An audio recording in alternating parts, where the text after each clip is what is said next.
اولئک قوم ترجحت بہم الامانی، یہ ایسے لوگ ہیں جو خوش فہمی کا شکار ہیں. ہم تو جنت ہماری جاگیر ہے. جھوٹے ہیں یہ لوگ، یہ ہمارے شیعہ نہیں ہیں. ہمارے شیعوں میں سے ایک قوم، کم لوگ نہیں ہیں، وہ کہتے ہیں کہ وہ معصیت میں گرے ہوئے ہیں، گناہ بھی کرتے ہیں اور کہتے ہیں ہمیں امید ہے. جھوٹ بولتے ہیں. کذبوا، آپ کو میرے کلمات سے اچھا نہ لگے کہ میں کہوں جھوٹ بولتے ہیں، امام فرما رہے ہیں کذبوا ولیسوا لنا بموالن، جھوٹے ہیں، ہمارے شیعہ نہیں ہیں. جن کا خیال یہ ہے نا جب بوڑھے ہو جائیں گے تو توبہ کر لیں گے، نہیں کر سکتے ہو. جوانی میں توبہ کر سکتے ہو. میں بچوں کو مثال دیتا ہوں، آج کل بہار ہے، آپ نے یہ چمن دیکھا ہوگا، مالی اس میں سے پودے جڑی بوٹیاں فلان نکالتے ہیں، کبھی کبھار درخت بھی بن جاتے ہیں، اس کو بھی ایک ہاتھ سے نکال لیتے ہیں. جوانی میں برائیوں کو نکالنے کے لیے صرف اتنا سا چاہیے، بس کھینچو برائی نکل جاتی ہے، زمین کو کوئی نقصان بھی نہیں ہوتا، آپ کو کوئی نقصان نہیں ہوتا، برائیاں آپ سے جدا ہو جاتی ہیں. لیکن جب یہ درخت بڑا ہو جائے تو اس کو نکالا جا سکتا ہے؟ اس کو نہیں نکالا جا سکتا، بہت مشکل. دیکھیے یہ جملہ غلط ہے، لیکن آپ کو سمجھانے کے لیے کہہ رہا ہوں کہ یہاں امام خدا کو ایموشنلی بلیک میل کر رہے ہیں. جملہ غلط ہے، لیکن بچوں کو نزدیک لانے کے لیے کہہ رہا ہوں. یہ جملہ بھی غلط ہے. خدا کی نفسیات کے مطابق کچھ بچے ہوتے ہیں، انہیں اپنے والدین کی نفسیات کا پتہ ہوتا ہے، انہیں پتہ ہوتا ہے کہ بات کو کس طرح کیا جائے والدین مان جائیں گے. یہ صرف تقریب ذہن کے لیے کہہ رہا ہوں، ہاں وَإِلَّا خدا کی نفسیات نہیں ہوتی ہیں، خدا کی ایموشنز نہیں ہوتی ہیں. صرف آپ کو سمجھانے کے لیے کہہ رہا ہوں. یہ جو دنیا میں جن کی نوکری آپ کرنا چاہتے ہیں، جن سے آپ قریب ہونا چاہتے ہیں، آپ نہیں کہہ رہا، میں کیمرے میں جو سن رہے ہیں ان سے کہہ رہا ہوں، وہ آپ کے پاس کچھ بھی رہنے نہیں دیں گے. انہیں یہ سب کچھ چاہیے. آج کے طاغوت کو بھی آپ کا یہ سب کچھ چاہیے. آپ کا مال بھی چاہیے، آپ کو لوٹ کے لے کے جائیں گے. آپ کو جو چیزیں ضرورت نہیں ہے وہ سب چیزیں آپ سے خریدوائیں گے. آپ کا مال بھی گیا، آپ کی جان بھی گئی، ایسی چیزیں کھلائیں گے جو آپ کو نقصان پہنچاتی ہیں. یہاں بھی وہ سب ختم ہو گیا. نہ میں مومن ہوں، نہ میرے دل میں محبت ہے، نہ میں اہل رجا ہوں، نہ ہی میں پناہ مانگ رہا ہوں. اعوذ باللہ بھی میرا صحیح نہیں ہے. اب ایسا انسان کدھر جائے گا؟ ایسا انسان کوئی ایسا کلام کہے گا کہ جس سے کہہ رہا ہے اسے اس پہ رحم آ جائے. اب خدا کی بارگاہ میں، خدا اگر میں کسی چیز کا بھی قابل نہیں ہوں تو میں کہاں جاؤں؟ میں اس دنیا میں آیا ہی کیوں؟ مجھے میری ماں نے پیدا ہی کیوں کیا؟ اور یہ جو مومن عبادت کرتا ہے، کبھی یہ کرتا ہے خوفاً من النار، آتش جہنم کی خوف سے، کبھی کرتا ہے طمعاً للجنہ، جنت کی لالچ میں، رجا ہو گیا اور خوف ہو گیا. اور کبھی یہ عبادت کرتا ہے حباً للہ، اللہ کی محبت میں. یہ ہماری عبادت اس قسم کی عبادت ہے، یا خوف کی وجہ سے، یا رجا کی وجہ سے، یا حب کی وجہ سے، محبت کی وجہ سے. اللہ سے محبت ہے، ایسے ہی کبھی آپ کو جس سے محبت ہے کوئی کام نہیں ہوتا، جی چاہتا ہے اس کو ایک میسج کر دوں. اگر امید ہے تو کوئی عمل بھی ہوگا نا. مجھے امید ہے جی، یہ خوش فہمی ہے. اس میں ہمارے بہت سے لوگ مبتلا ہیں. پہلے والی چیزوں میں میں نے آپ سے کہا آپ سے دور ہیں، لیکن اس میں ہماری اکثریت نہیں کہتا، بہت سے لوگ ایک خوش فہمی میں شکار ہیں. ہم مومن ہیں تو ہم جنت نہیں جائیں گے تو کون جائے گا؟ بھائی امید ہے کہ تم جنت جاؤ گے، بہت اچھا ہے، خدا سے امید رکھو، شفاعت کی امید رکھو، لیکن وہ امید ہے یا نہیں ہے، رجا ہے یا نہیں، کہاں سے پتہ چلے گا؟ اگر کوئی عمل نہیں ہے تو رجا نہیں ہے، تم جھوٹ بول رہے ہو. ام المصائب پھر صبر نہ کر سکی، اپنے بچوں کو پکارا، پہلی دفعہ پکار کر کہا واہ محمدہ، اور تم پر رو دیکھا، ماں کو بہت جی للچایا، لیکن میرے عزیزوں تم ہی بتاؤ، اگر میں تم پر روتی تو رباب کو سہارا کون دے؟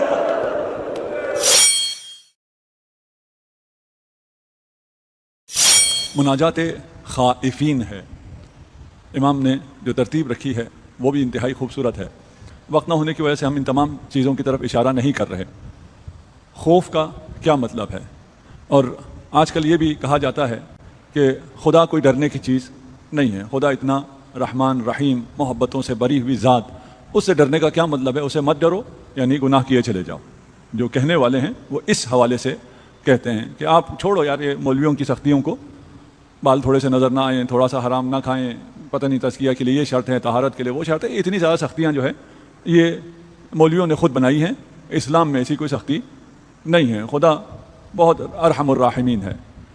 مسئلہ یہ ہے کہ ہم جن کلمات کو استعمال کرتے ہیں، اور میں پہلے دن سے اس پہ تاکید کر رہا ہوں، اس کا معنی وہ نہیں ہوتا جو ہم آپس میں ایک دوسرے سے جو بات کر رہے ہوتے ہیں، اپنے لیے جو استعمال کر رہے ہوتے ہیں، وہ معنی جب ہم خدا کے لیے استعمال کرتے ہیں تو وہ معنی نہیں ہوتا.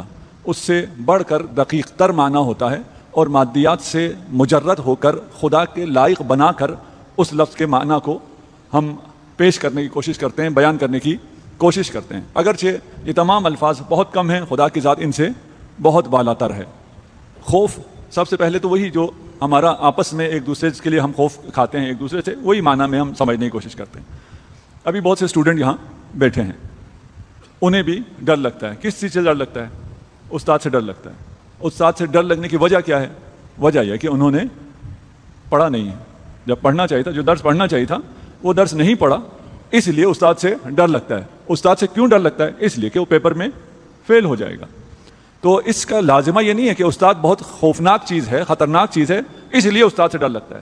در حقیقت ہمیں اپنے اعمال سے ڈر لگتا ہے کہ سال بار میں نے پڑھائی نہیں کی, ایگزام میں فیل ہو جاؤں گا, اس لیے مجھے استاد سے ڈر لگتا ہے. یہاں بھی جو خدا سے ڈرنے کی بات ہے, میں نے گناہ کیے ہیں, گناہ کی وجہ سے مجھے عذاب ہوگا انشاءاللہ, نہ آپ کو ہوگا نہ مجھے ہوگا انشاءاللہ. اہل بیت شفاعت فرمائیں گے. مثال دے رہا ہوں, ٹھیک, گناہ گار تو ہم ہیں کیونکہ گناہ ہوا ہے, اس گناہ کا لازمہ عذاب ہے. عذاب کس کے ہاتھ میں ہے؟ خدا کے ہاتھ میں. تو در حقیقت میں اپنے آپ سے ڈرتا ہوں, اپنے گناہوں سے ڈرتا ہوں, اسے ہم کہتے ہیں خشیت الہی. اس کا مطلب یہ نہیں کہ خدا کوئی خوفناک چیز ہے, ہم بہت خوفناک مخلوق ہیں. اصل مسئلہ یہ ہے کہ ہمیں اپنے آپ سے خوف آتا ہے, اپنے اعمال سے, اپنے کردار سے خوف آتا ہے کہ اس کو اگر خدا نے ہمارا حساب لے لیا, اور جو کہ لینا ہے, ہمارا کتاب میں سب لکھا گیا ہو, اگر جو کہ گیا ہے, کہ لکھا گیا ہے نہیں لکھا گیا, لکھا گیا ہے. یہ روایت ہے, روایت میں نے خود نہیں دیکھی, کتاب میں نہیں دیکھی ہے, میں نے علماء سے سنا ہے, اس لیے اس کی ذمہ داری اور مسند علماء سے سنا ہے. ایک صاحب آئے کسی عالم کے پاس اور انہوں نے کہا میں 60 سال کا ہو گیا ہوں, اپنی عمر بتا رہے تھے, ریٹائرمنٹ ہو گئی, 60 سال کا ہو گیا ہوں. تو انہوں نے فرمایا کہ اب تمہارے نام عمل میں جو کچھ تم کرو گے وہ لکھا جانا شروع ہو گیا ہے. پہنچ رہے ہیں 60 سال کے بعد آپ کے نام عمل میں جو کچھ آپ کر رہے ہیں وہ لکھا جانا شروع ہو گیا ہے. 60 سال تک کیا تھا؟ 60 سال تک فرشتے انتظار میں تھے, خدا نے کہہ رکھا تھا شاید یہ توبہ کرے, ابھی نہ لکھو. جن کا خیال یہ ہے نا جب بوڑھے ہو جائیں گے تو توبہ کر لیں گے, نہیں کر سکتے ہو, جوانی میں توبہ کر سکتے ہو. میں بچوں کو مثال دیتا ہوں, آج کل باہر ہے, آپ نے یہ چمن دیکھا ہوگا, مالی اس میں سے پودے, جڑی بوٹیاں فلاں نکالتے ہیں, کبھی کبھار درخت بھی بن جاتے ہیں, اس کو بھی ایک ہاتھ سے نکال لیتے ہیں.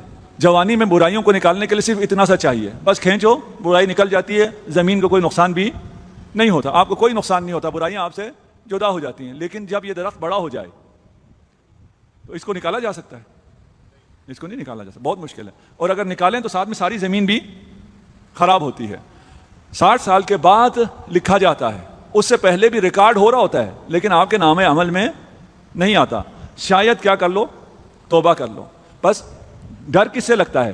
اپنے آپ سے ڈر لگتا ہے, اپنے اعمال سے ڈر لگتا ہے. ان یمسسک اللہ بضر فلا کاشف لہ الا ہو. کیا بات ہے, برائی میری ہے, اگر اس برائی کو خدا نے پکڑ لیا, نوٹ کر لیا, تو اس برائی کا جو عذاب لازمہ ہے اس عذاب سے میں بچ سکتا ہی نہیں ہوں الا ان کے وہ چاہے. پھر بھی ایک ونڈو رکھی ہوئی, پھر بھی آپ کے لیے راستہ رکھا ہوا ہے. لا املک لنفسی نفعا ولا ضرا, میں خود اپنے آپ کو نہ فائدہ پہنچا سکتا ہوں نہ نقصان پہنچا سکتا ہوں. تو کس سے ڈرنا چاہیے؟ جس کے ہاتھ میں میری تقدیر ہے, جس کے ہاتھ میں میرا فیصلہ لکھا ہوا ہے, میرا نفع نقصان جس کے ہاتھ میں لکھا ہوا ہے, مجھے اس سے ڈرنا چاہیے. خوف کا ایک معنی اور ہے, خشیت الہی کا ایک معنی اور ہے, جو پھر ہم اس معنی تک کم ہماری توجہ ہوتی ہے. اگر آپ کسی بڑی شخصیت کے پاس چلے جائیں تو آپ وہاں ایک ابوت محسوس کر رہے ہوتے ہیں, آپ محسوس کرتے ہیں وہ مسکرا کے بول رہا ہوتا ہے آپ سے, وہ آپ کو ڈانٹ بھی نہیں رہا ہوتا, لیکن اس کا ایک روب آپ کے دل میں ہوتا ہے, ایک خوف آپ کے دل میں ہوتا ہے. خدا کی عظمت کی وجہ سے جو اولیاء اللہ ہیں وہ اطاعت کرنے کے بعد بھی خدا کا خوف کرتے ہیں. جب اس کی عظمت دیکھتے ہیں تو اپنی حقارت, اپنا کچھ نہ ہونا, اپنا ذلیل ہونا, اپنا مسکین ہونا, اپنا مستکین ہونا, اور جو اولیاء اللہ ہوں گے وہ اپنے عبادات پر استغفار کرتے ہیں کہ تو اتنا عظیم, تیرے لیے کون سی نماز تیری درگاہ میں پیش کرنی چاہیے تھی, میں نے کیا پیش کر دیا. خوف کا یہ جو معنی ہے فلما تجلی ربہ للجبل جعلہ دکا, یہ جو پہاڑ ریزہ ریزہ ہوا ہے یہ کیوں ہوا ہے؟ عظمت خدا کو دیکھ کے. وخر موسیٰ صعقا, موسیٰ جو بے ہوش ہوئے ہیں وہ عظمت الہی کی جو تجلی ہوئی ہے اس تجلی سے عظمت کا آپ کو اندازہ ہوا ہے. آج اب مناجات خائفین یہ مقدمہ پیش کیا تھا، الہی اتراک بعد الایمان بک تعذبنی. کتنا خوبصورت بیان ہے. میں پہلے آپ سے معذرت کر چکا ہوں کہ اس خوبصورت بیان کو میں کیا پیش کر رہا ہوں. مجھے اپنے آپ سے شرم بھی آتی ہے کہ مولا کا اتنا خوبصورت کلام اور تو کیوں پیش نہیں کر سکتا؟ تیرے پاس کیوں وہ فصاحت بلاغت نہیں ہے، وہ علم کیوں نہیں ہے، وہ تقویٰ کیوں نہیں ہے، وہ عرفان کیوں نہیں ہے؟ مجبوری ہے، برداشت کیجیے گا. الہی اتراک بعد الایمان بک، خدایا کیا میں یہ سمجھوں کہ تجھ پہ ایمان لانے کے بعد بھی تو مجھے عذاب کر دے گا؟ دیکھیے یہ جملہ غلط ہے، لیکن آپ کو سمجھانے کے لیے کہہ رہا ہوں کہ یہاں امام خدا کو ایموشنلی بلیک میل کر رہے ہیں. جملہ غلط ہے، لیکن بچوں کو نزدیک لانے کے لیے کہہ رہا ہوں. یہ جملہ بھی غلط ہے. خدا کی نفسیات کے مطابق کچھ بچے ہوتے ہیں، انہیں اپنے والدین کی نفسیات کا پتہ ہوتا ہے، انہیں پتہ ہوتا ہے کہ بات کو کس طرح کیا جائے والدین مان جائیں گے. یہ صرف تقریب ذہن کے لیے کہہ رہا ہوں. ہاں وَإِلَّا خدا کی نفسیات نہیں ہوتی ہیں، خدا کی ایموشنز نہیں ہوتی ہیں. یہ صرف آپ کو سمجھانے کے لیے کہہ رہا ہوں. امام کو معلوم ہے کہ خدا کو کیسے راضی کرنا ہے. آپ کے لیے، ہاں آپ کے لیے خدا آپ سے کیسے راضی ہوگا یہ تعلیم آپ کو مل رہی ہے. اس سے بڑی کوئی تعلیم ہے ہی نہیں دنیا میں، اس سے بڑی کوئی یونیورسٹی ہے ہی نہیں. اس تعلیم کے لیے ہم فیس دینے کے لیے تیار ہیں، وقت دینے کے لیے تیار نہیں. فیس تو بعد کی بات ہے. وہ تعلیم جو یہیں رہ جائے گی، جس کا شاید دنیا میں بھی کوئی فائدہ نہ ہو، اس کے لیے ہم اپنی زندگی دینے کے لیے تیار ہیں اور دے رہے ہیں، اور بڑی باری باری فیسیں بھی دینے کے لیے تیار ہیں.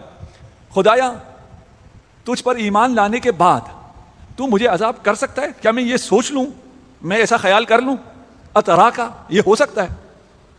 پتہ ہے کیوں کہہ رہے ہیں؟ اس لیے کہ ایمان کی خدا کے ہاں بڑی اہمیت ہے. امام جانتے ہیں اس لیے کیونکہ میں ایمان والا ہوں، میرے ایمان کی وجہ سے تو مجھے عذاب نہیں کرے گا. دیکھیں خوف اور رجا ہے. خوف ہے تب یہ باتیں ہیں، یہ مناجات اس لیے کہ خوف ہے. اگر خوف نہ ہوتا تو ان سب باتوں کی ضرورت ہی نہیں تھی. اس خوف کو رجا کے ساتھ، امید کے ساتھ کیسے بیلنس کر رہے ہیں؟ مجھے خوف تو ہے اپنے اعمال کی وجہ سے، لیکن میں اہل ایمان ہوں، مومن ہوں. اس ایمان کی وجہ سے خدایا تو مجھے بخش دے گا، امید. اور جو مومن کا سب سے بڑا سرمایہ ہے وہ اللہ پر امید ہے، رجا ہے. اور خوف اور رجا کو بیلنس رکھنا ہے. آج اس پہ تھوڑی سی ہم گفتگو کریں گے. ایک بادشاہ گزرا ہے، ملعون تھا. تاریخ میں اس کا نام اچھے الفاظ میں لیا جاتا ہے. ہمارے بچے بھی اگر تاریخ نہ جانتے ہوں تو ان کا بھی خیال ہوگا یہ کوئی اچھا آدمی ہے. عباسی خلیفہ تھا، بادشاہ تھا، ہارون رشید. اس سے پہلے ایک مقدمہ سن لیجئے، پھر اس کی کہانی کی طرف آتے ہیں. یہ بچوں کے لیے کہانی، میں بچوں کے لیے سناتا ہوں. ہے یہ روایت لیکن کہانی کی شکل میں سن لیجئے. ایک شخص تھا، رمضان میں روزہ نہیں رکھا ہوا تھا. اس کا دوست اس کے گھر گیا تو اس نے روزہ نہیں رکھا ہوا تھا. اسے پوچھا یار رمضان ہے، تو مسلمان ہے، روزہ کیوں نہیں رکھا؟ کہا فائدہ کوئی نہیں ہے روزہ رکھنے کا. کہا کیا مطلب؟ کہا میں نے ایک ایسا گناہ کیا جس کے بعد میری معافی نہیں ہے، تو اب میں نے روزہ رکھ کے کیا کرنا ہے؟ میں نے تو ہمیشہ جب جہنم میں جانا ہی ہے تو چلو دنیا میں چند دن کھا پی لیں. اس نے پوچھا کیا ہوا، کیا کیا تو نے؟ کہا ہارون رشید نے مجھے بلایا تھا اور مجھ سے انٹرویو کیا، اور انٹرویو میں مجھ سے پوچھا میں تجھے جاب دینا چاہ رہا ہوں، تو میرے لیے کیا کر سکتا ہے؟ میں نے کہا بادشاہ سلامت، میں آپ کے لیے جان دے سکتا ہوں. انہوں نے کہا چاہو کر، ریجیکٹ. یہ سوچتا رہا کہ بھائی بادشاہ سے اور کیا کرنا تھا. میں نے کہا میں جان دوں گا، اس نے مجھے ریجیکٹ کر دیا. کچھ دنوں بعد پھر کال آئی انٹرویو کی، یہ پھر چلا گیا. ہارون رشید نے پوچھا ہاں بھائی میں تجھے جاب دے رہا ہوں، تو مجھے کیا دے گا؟ اس نے کہا میں جان بھی دوں گا اور اپنا سارا مال بھی تجھ پہ قربان کر دوں گا. میں مال دینے کے لیے بھی تیار ہوں، اپنا سارا جان دینے کے لیے بھی تیار ہوں. یہ پھر ریجیکٹ ہو گیا. میں نے کہا پتہ نہیں کیا ہوا. یہ سوچتا رہا. تیسری دفعہ پھر بلایا گیا، پھر پوچھا گیا کہ ہاں بھائی تو کیا دے گا؟ اس نے کہا میں اپنی جان دینے کے لیے بھی تیار ہوں، اپنا سارا مال دینے کے لیے بھی تیار ہوں، اپنی ناموس دینے کے لیے بھی تیار ہوں، اپنا دین دینے کے لیے بھی تیار ہوں. اس نے کہا ہاں اب بات ہوئی ہے، مجھے ایسے لوگ چاہیے. یہ جو دنیا میں جن کی نوکری آپ کرنا چاہتے ہیں، جن سے آپ قریب ہونا چاہتے ہیں، آپ نہیں کہہ رہا، میں کیمرے میں جو سن رہے ہیں ان سے کہہ رہا ہوں، وہ آپ کے پاس کچھ بھی رہنے نہیں دیں گے. انہیں یہ سب کچھ چاہیے. آج کے طاغوت کو بھی آپ کا یہ سب کچھ چاہیے. آپ کا مال بھی چاہیے، آپ کو لوٹ کے لے کے جائیں گے. آپ کو جو چیزیں ضرورت نہیں ہے وہ سب چیزیں آپ سے خریدوائیں گے. آپ کا مال بھی گیا، آپ کی جان بھی گئی. ایسی چیزیں کھلائیں گے جو آپ کو نقصان پہنچاتی ہیں. اگلی دو چیزیں میں نہیں کہتا، اس مجمع میں نہیں کہتا. وہ سلیکٹ ہو گیا. کہا اب اس غلام کے ساتھ جاؤ، یہ جو کہے وہ کرو. وہ غلام اس کو لے کے ایک زندان میں گیا. اس زندان میں 60 لوگ تھے. اس غلام نے کہا بادشاہ کا حکم یہ کہ ان 60 کے 60 کی گردنیں اڑا دو. اس نے قتل کرنا شروع کیا. آخر میں ایک بوڑھا زندان کے کونے میں تھا. اس نے کہا اے شقی تجھے پتا ہے تو کیا کر رہا ہے؟ کہا کیوں کیا کر رہا ہوں؟ بادشاہ کے حکم پہ قیدیوں کو مار رہا ہوں. کہا یہ سب آل رسول تھے, ہمارا جرم صرف آل رسول ہونا ہے, تو نے 59 آل رسول کا خون کیا ہے. اس نے کہا یار یہ کام تو بہت برا ہوا ہے, لیکن جب اتنا ہو گیا تو اس ایک کو بھی کیا چھوڑنا. اس نے اس بزرگ سید کی بھی گردن اڑا دی. اب ذرا سنیے گا, آخری جو ہے اس کے لیے میں آپ کو لے کے آیا ہوں. ایک شخص نے یہ واقعہ جا کے امام رضا علیہ الصلوۃ والسلام کے امام کو جب بتایا کہ ایک ایسا آدمی تھا, اس نے یہ عمل کیا اور اس کی وجہ سے اب وہ نہ روزہ رکھتا ہے نہ نماز پڑھتا ہے. امام نے ارشاد فرمایا کہ یہ جو خدا سے مایوس ہو گیا ہے یہ اس گناہ سے زیادہ ہے جو اس نے کیا ہے. کتنا رحیم ہے, کتنا کریم ہے. ایسا شخص بھی اگر مایوس ہو تو خدا کو پسند نہیں ہے. اس کی معافی ہوگی نہیں ہوگی یہ اگلا بات ہے, اس کو خدا بخشے گا نہیں بخشے گا یہ ہماری بحث نہیں ہے. یہ شخص بھی اگر خدا کی رحمت سے مایوس ہو جائے تو یہ بڑا گناہ ہے. ہم میں سے انشاءاللہ کوئی ایسا نہیں ہے جو خدا کی رحمت سے مایوس ہو. خدا ارحم الراحمین ہے, اس کی رحمت تمام چیزوں سے زیادہ بڑی ہے, زیادہ وسیع ہے. اس کی رحمت کے سائے ہمیں تو سب سے زیادہ پتا ہے, اس کی رحمت سے ہم مومن ہیں. یہ جو آپ کے پاس دولت ایمان ہے, دولت ولایت ہے, یہ اس کی رحمت ہے نا. اور اللہ ہم سے زیادہ ذہین, ہم سے زیادہ نمازی, ہم سے زیادہ لوگ جو انسانیت کا درد رکھتے ہیں وہ کہاں ہیں؟ پتہ نہیں کہاں ہیں, کس حال میں ہیں. الہی اتراکا بعد الایمان ایمانی بیک تعذبنی ام بعد حبی ایاکا تبعدنی.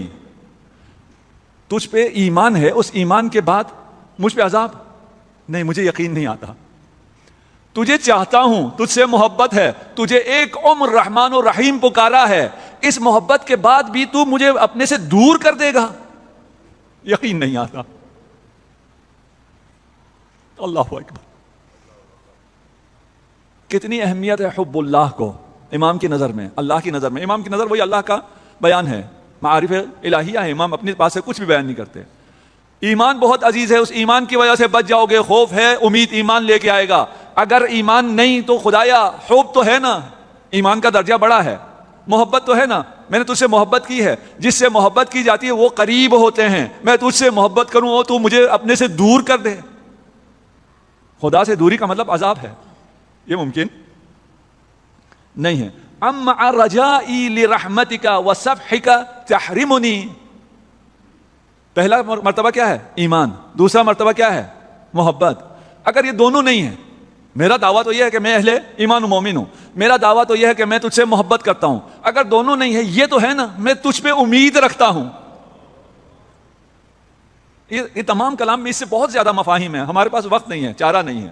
ام رجائی لرحمتک وصفحک. رحمت کیا ہے, صف کیا ہے, یہ خود ایک دنیا ہے. میں راجی تو ہوں نا, میں امید تو لگائے ہوں تجھ سے, میں تجھ سے امید لگاؤں اور تو مجھے محروم کر دے, یہ نہیں ہو سکتا ہے.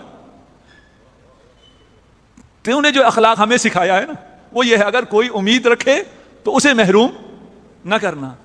یہ ٹھیک ہے, یہ مستحق نہیں ہے, یہ جو مانگ رہا ہے یہ اس کا مستحق نہیں ہے, یہ گناہگار ہے, اس کو جہنم میں ہونا چاہیے, اس کو خدا سے دور ہونا چاہیے, اس کو عفو اور صف نہیں ملنی چاہیے, اس کو رحمت نہیں ملنی چاہیے. خدایا سب مان لیا لیکن تجھ سے امید لگائے بیٹھا ہوں. اگر یہ بھی نہیں مانتے, یہ سب درجہ پہ درجہ اپنے ہمارے حساب سے نیچے آ رہے ہیں اور ہمیں خدا کے نزدیک لے کے جا رہے ہیں. ام مع استجارتی بعفوک تسلمنی. رجا ہے یا نہیں ابھی امام بیان کریں گے, باقی احادیث سامنے آئیں گی, وہاں سے آپ کو رجا ثابت ہو جائے گا. ہمارا دعویٰ ہے ہم مومن ہیں, پتہ نہیں ہے یا نہیں.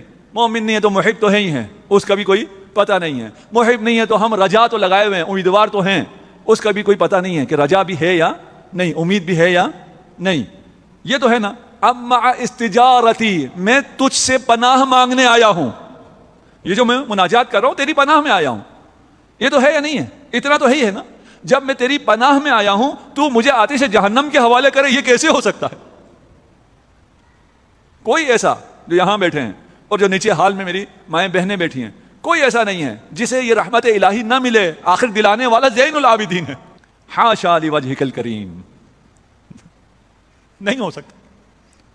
تو کریم ہے, تیرے کرم کے ہوتے ہوئے میں جیسا بھی ہوں، میں جہاں بھی ہوں، یہ نہیں ہو سکتا تیری رحمت مجھے نہ ملے. ایک درجہ اور نیچے آ رہے ہیں، عجیب ہے. لیت شعری للشقاء ولدتنی او للعناء ربتنی.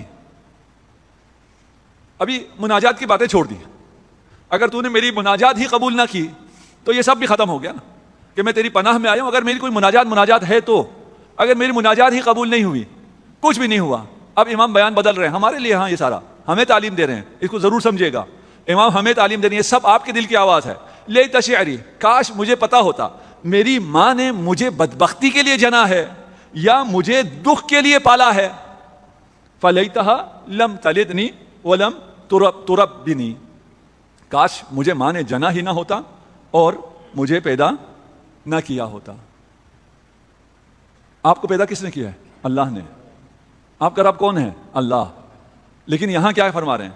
یہ حضرت ابراہیم نے جو اخلاق سکھایا ہے، اذا مرضت فہو یشفین. مریض بھی خدا کرتا ہے، شفا بھی خدا دیتا ہے. لیکن اخلاق اور ادب کا تقاضا کیا ہے؟ جو بری چیزیں ہیں اس کو اپنی طرف نسبت دو، جو اچھی چیزیں ہیں اسے خدا کی طرف نسبت دو. کیونکہ وہ جو بری چیز ہے وہ میرے اپنے اعمال کی وجہ سے یا میری آزمائش کی وجہ سے میں اس سے دوچار ہوا ہوں. یہاں بھی وہ سب ختم ہو گیا. نہ میں مومن ہوں، نہ میرے دل میں محبت ہے، نہ میں اہل رجا ہوں، نہ ہی میں پناہ مانگ رہا ہوں. اعوذ باللہ بھی میرا صحیح نہیں ہے. اب ایسا انسان کدھر جائے گا؟ ایسا انسان کوئی ایسا کلام کہے گا کہ جس سے کہہ رہا ہے اسے اس پہ رحم آ جائے. اب خدا کی بارگاہ میں، خدا اگر میں کسی چیز کا بھی قابل نہیں ہوں تو میں کہاں جاؤں؟ میں اس دنیا میں آیا ہی کیوں؟ مجھے میری ماں نے پیدا ہی کیوں کیا؟ اگر میرے ساتھ یہی ہونا ہے کہ میں تیرے عذاب کا شکار ہو جاؤں تو میں کدھر جاؤں؟ میں اپنی فریاد لے کے کہاں جاؤں؟ خدا کے لیے کوئی راستہ امام نہیں چھوڑ رہے. یہ کہنا غلط ہے، ہاں یہ باتیں صرف میں آپ کو سمجھانے کے لیے کہہ رہا ہوں تاکہ رحمت خدا جوش مار. ہمیں زبان دے رہے ہیں، اس کے بعد دیکھیں کیا زبان دیتے ہیں. الہی هل تسود وجوہا خرت ساجدۃ لعظمتک. یہ سب بھی کام نہیں آیا. میں جہنم میں جاؤں گا، جلوں گا، یہ چہرہ جل کے سیاہ ہو جائے گا جس نے تیرے لیے سجدہ کیا ہے. اللہ اکبر. او تخرس السنۃ نطقت بالثناء علی مجدک وجلالک. جب آپ، خدا نہ کرے میں آپ کہہ رہا ہوں غلط کہہ رہا ہوں، جب جو جہنم جانے والے ہیں، خدا نہ کرے اس جم میں سے کوئی جہنم کی آگ کے قریب بھی ہو، انشاءاللہ یہ کلام جو ہم سن رہے ہیں یہ بھی شفیع ہے. یہ کلام بھی آپ کی شفاعت کرے گا، اہل بیت بھی آپ کی شفاعت کریں گے، شافع محشر بھی آپ کی شفاعت کریں گے انشاءاللہ. لیکن جو گناہگار، جو عاصی جہنم چلا جائے، وہاں وہ پکارنا چاہے گا، خدا سے گفتگو کرنا چاہے گا، لیکن اس کی زبان وہاں بند ہو جائے گی، پھر گفتگو کی اجازت وہاں اس کو نہیں ملے گی. او تخرسا، کیا میں کیا ہوتا ہے؟ گونگا ہو جاؤں گا، میری زبان بول نہیں سکے گی. کون سی زبان؟ جس زبان پر تیری مدح و ثنا جاری رہی ہے وہ زبان گونگی ہو جائے گی. او تطبق علی قلوب، وقت آ گیا، وہ دل جس میں تیری محبت موجزن رہی تھوڑی سی رہی، کچھ عرصے کے لیے رہی. مناجات راجین پہ آ جاتا ہوں، یہ خائفین ہم پڑھ لیتے ہیں، اگلی مناجات ہے اور اس میں بہت کچھ تھا، وقت نہیں رہا. یا من اذا سألہ عبد اعطاہ، اے وہ رب اگر بندہ کچھ مانگے تو عطا کر دیتا ہے. پتہ ہے کیسے کیا ملتا ہے آپ کو؟ مفت میں بولو مل جاتا ہے. اور انسان کتنا عجیب ہے، بولتا نہیں ہے. آپ کے مرحومین، آپ ان کے لیے مغفرت کی دعا کریں، ان کی مغفرت ہو جاتی ہے. جانتے ہو کتنا عظیم، کتنا بڑا تحفہ ہے ایک سورہ حمد ہدیہ کرنا، کتنا ان کے لیے اہم ہے اور آپ کے لیے کتنا آسان ہے.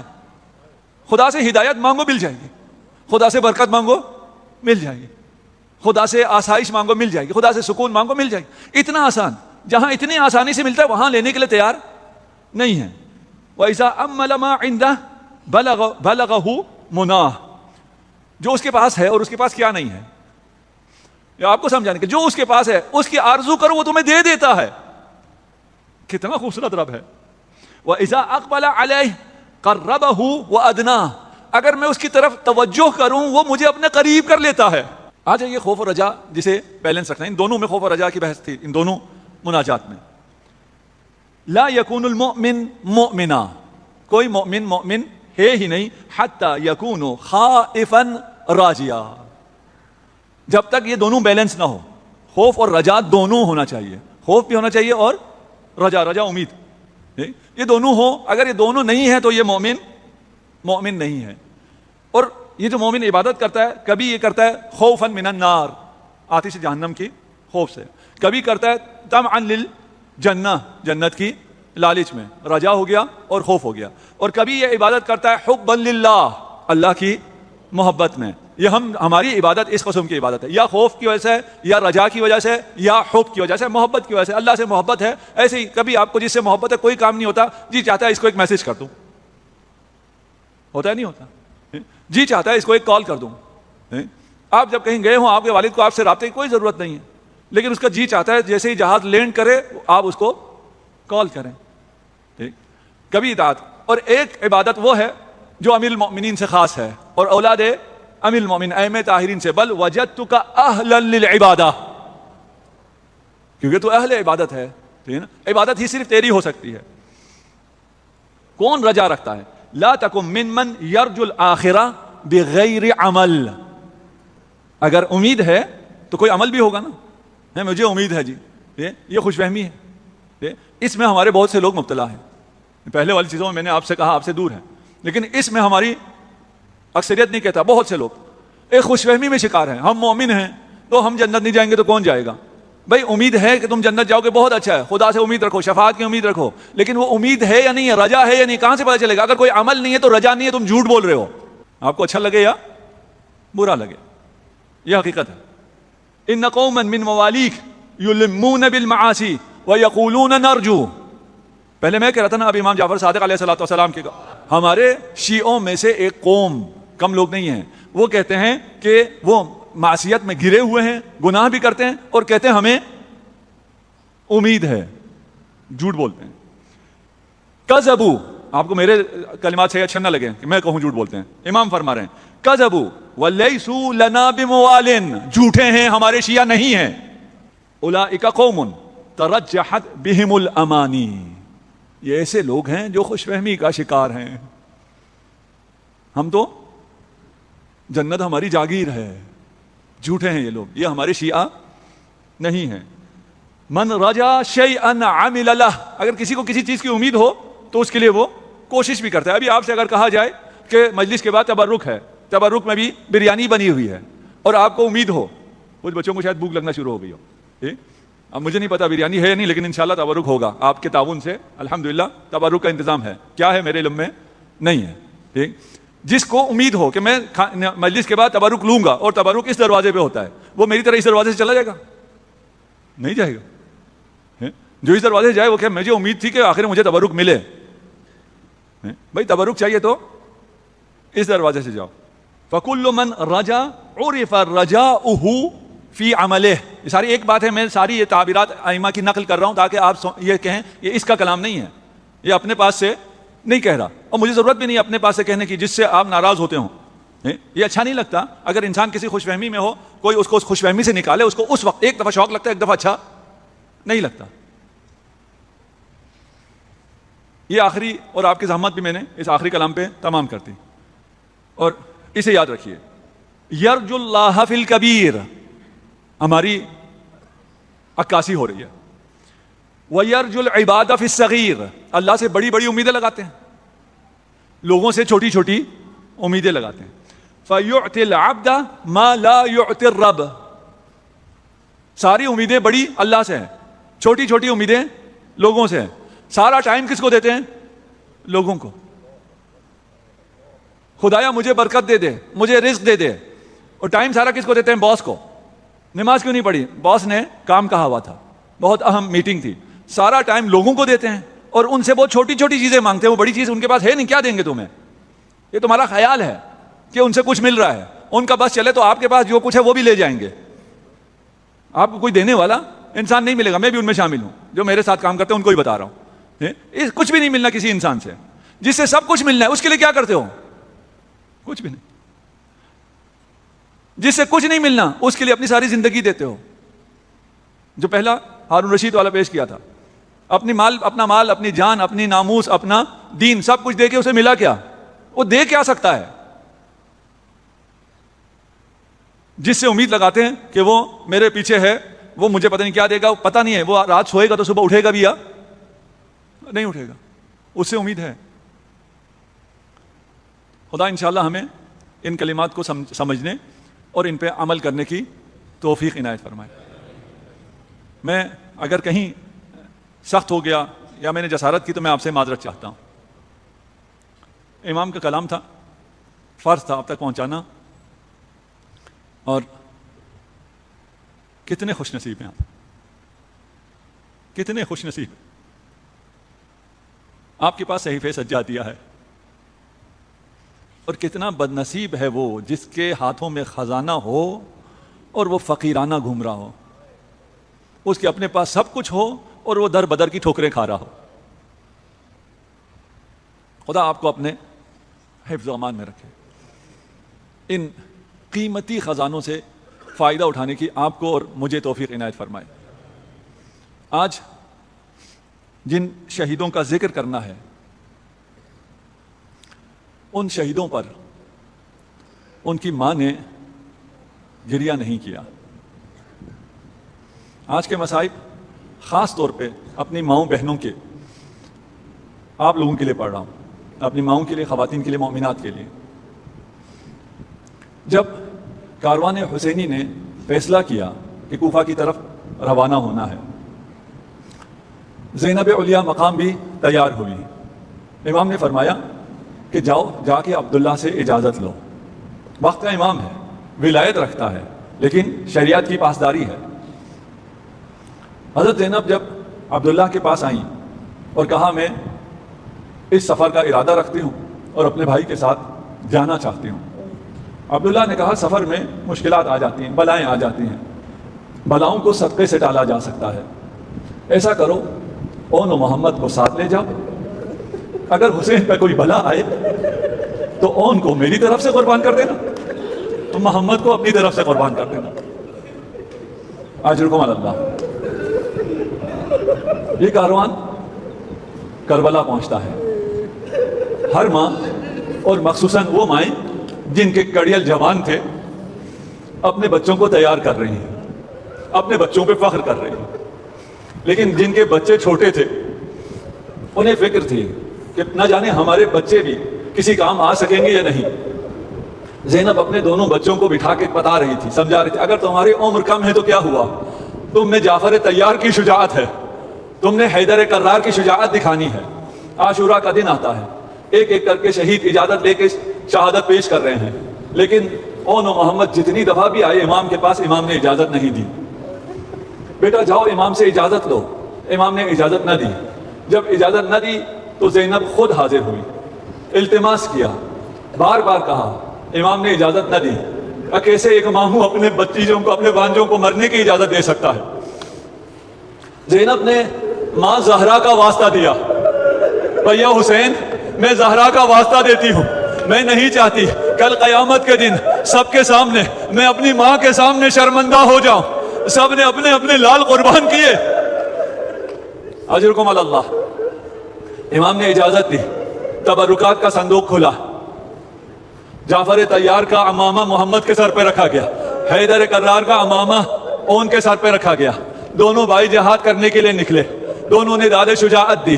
جب اون شہید ہو گئے تو محمد نے اپنا گھوڑا چھوڑا اور اون کی مدد کو پہنچے, لیکن لشکر اعداء میں گر کے دونوں جب شہید ہوئے, اعداء نے طبل بجانا شروع کیا.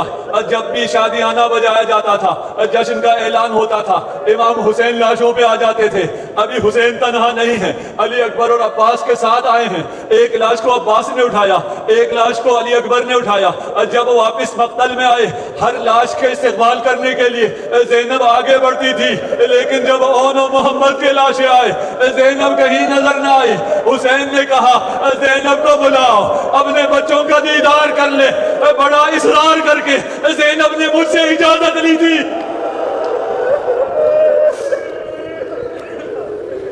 اجرکم علی اللہ.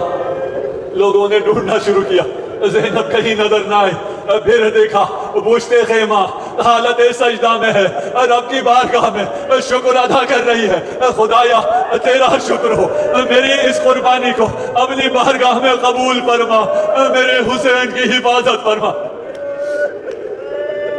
زینب نے گریہ نہیں کیا. جب حالت جنگ میں ہو, جب شہادتیں دی جا رہی ہوں, اس وقت گریہ نہ کرنا آسان ہے, لیکن ایک وقت وہ بھی آیا جب ماؤں کے لیے گریہ نہ کرنا ممکن نہ تھا, مخصوصاً وہ مائیں جن کے بچے چھوٹے تھے. ان کے لیے بہت بڑا امتحان تھا. نہ جانے کیسے بیان کروں, نہیں معلوم مائیں کیسے سنیں گی. جن کے بچے چھوٹے تھے, ان کی جب گردنوں سے سر جدا کرنے کا مرحلہ آیا, مائیں دیکھ رہی ہیں, رباب دیکھ رہی ہے, جس کا بچہ غضوبہا من الاذن الی الاذن اس حالت میں تھا. حسین ماں کو دکھا نہ سکا تھا, جا کے پشت خیمہ دفن کر دیا تھا. وہ بچہ نکالا گیا ماں کی نظروں کے سامنے, سر تن سے جدا کرنے کے لیے خنجر کی ضرورت پیش نہ آئی.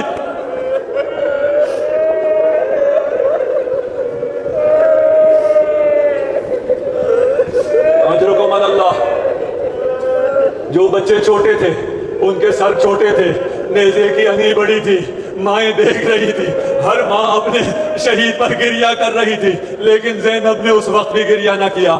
جان سکو گے, سن سکو گے, میں آسان کرنے کی کوشش کرتا ہوں ایسے کہوں کہ خود بھی بیان کر سکوں, آپ بھی سن سکیں. عربوں کا رواج تھا, عرب کو اسیر نہیں کرتے تھے, عرب خواتین کا پردہ نہیں چھینتے تھے, لیکن یہ ایسے اشقیاء تھے, انہوں نے حرم رسول کے پردے چھین لیے. حرم رسول بے مخنا و چادر تھے. کاش صرف اتنا ہوتا, جب اس کاروان کو لے کر چلے کربلا سے شام تک, جو بھی منزل آتی تھی, جو بھی گاؤں آتا تھا, جو بھی شہر آتا تھا, سروں کو لے کر بیویوں کے درمیان آ جاتے تاکہ بیویاں بےتاب ہوں, لوگ تماشا دیکھیں. جب کوفہ کا بازار آیا, اونو محمد کا سر لے کر زینب کے پاس آ گئے. زینب نے گریہ نہ کیا.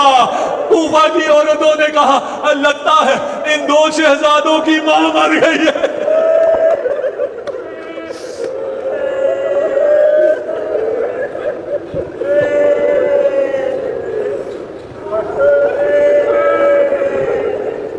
کیسے کہوں, زینب نے کہاں گریہ نہیں کیا. ایک وقت وہ بھی آیا جب زندان میں سر واپس آنا شروع ہوئے. ہر ماں نے اپنے شہید کا سر لیا, سر کو سینے سے لگا کر خوب گریہ کیا, لیکن دو سر آئے, ان کا لینے والا کوئی نہ تھا, ان پہ رونے والا کوئی نہ تھا, اس لیے کہ زینب کے ہاتھوں میں حسین کا سر تھا, زینب کی زبان میں حسین کا ذکر تھا, حسین کا مرثیہ تھا. زینب نے وہاں بھی گریہ نہ کیا. جب یہ کاروان واپس کربلا پہنچا, ہر ماں نے, ہر رشتہ دار نے اپنے بیٹے کی قبر تلاش کی, قبر پہ گر کے گریہ کرنا شروع کیا, لیکن دو قبریں ایسی تھی جس پہ رونے کے لیے ان کی ماں نہ گئی. ماں قبر حسین پر حسین کے لیے روتی رہی. یہ کاروان واپس چلا, یہ کاروان مدینہ پہنچا, سب نے اپنے گھروں میں گریہ کیا, لیکن زینب نانا کی قبر پر آئی.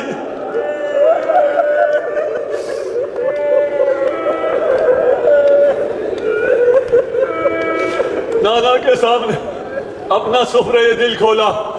اس سارے سفر میں جب بھی ایسا مقام آیا جہاں زینب کے لیے صبر ممکن نہ ہو, تب محمد سے مدد لی تھی.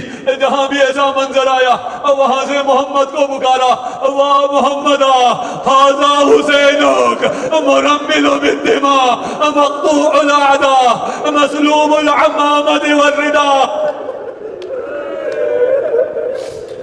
نانا کو بتایا, نانا آپ کی امت نے ہمارے ساتھ کیا کیا, لیکن باحیا تھی, اپنا آستین بلند کر کے تازیانوں کے نشانہ دکھائے, لیکن جب ماں کی قبر پہ آئی